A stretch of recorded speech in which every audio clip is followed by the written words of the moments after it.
أيام قليلة على بداية كأس إفريقيا كان الكوت ديفوار 2024 والعرب في هذه النسخة ممثلون بخمسة منتخبات. أرواحوا نحكي شوية على حظوظ هذه المنتخبات. المنتخب الأول المنتخب الجزائري أو بالأحرى منتخبنا الوطني. المنتخب حاليا قاعد يعمل في صمت مع جمال بالماضي. 10 لاعبين سوف يشاركون لأول مرة في هذه البطولة مع عودة كل من الرايس وهاب مبولحي ويوسف البلايلي. بلا ما ننساو الإقصاء المر اللي تعرض له المنتخب الوطني تاعنا في النسخة السابقة بالكاميرون من دور المجموعات، والإقصاء الأمر في تصفيات كأس العالم امام منتخب الكاميرون في اخر اللحظات. الامر هذا من رايي الشخصي راح يساعدنا بزاف هذه النسخه، خاصه انه منتخبنا الوطني راح يدخل لهذه البطوله اقل غرورا واكثر هدوءا وبعيد على كل الضغوطات، الامر اللي راح يسمح للمنتخب الجزائري انه يسير بهدوء نحو تحقيق النجمه الثالثه. مشكل وحيد فقط، عويص صغير يعاني منه منتخبنا الوطني المنتخب الجزائري، وهو سوء اللعب في ادغال افريقيا. ان شاء الله ما نعانيوش من المشكل هذا ونأدي جيد في هذه البطوله. منتخب المغرب المرشح رقم واحد بالنسبه للكثير من الناس للقب هذه النسخه، نصف نهائي كأس العالم وتشكيلة جد قوية، كل من حكيمي وناحي صايس والعديد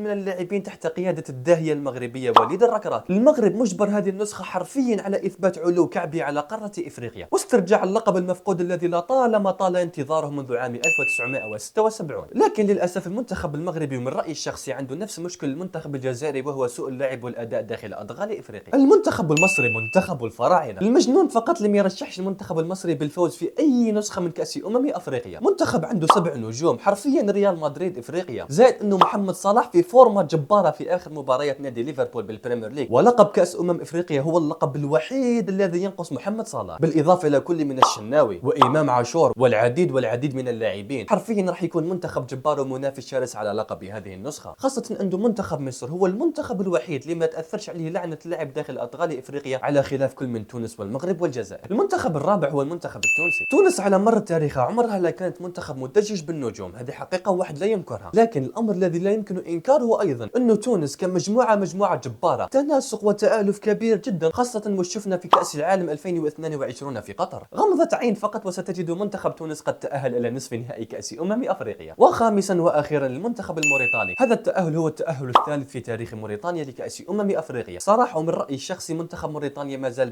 بعيد جدا على نيل لقب هذه البطولة، خاصة أنه وقع في مجموعة ضم كل من الجزائر وبوركينا فاسو، لكن وكما عودتنا قارة إفريقيا كل شيء ممكن.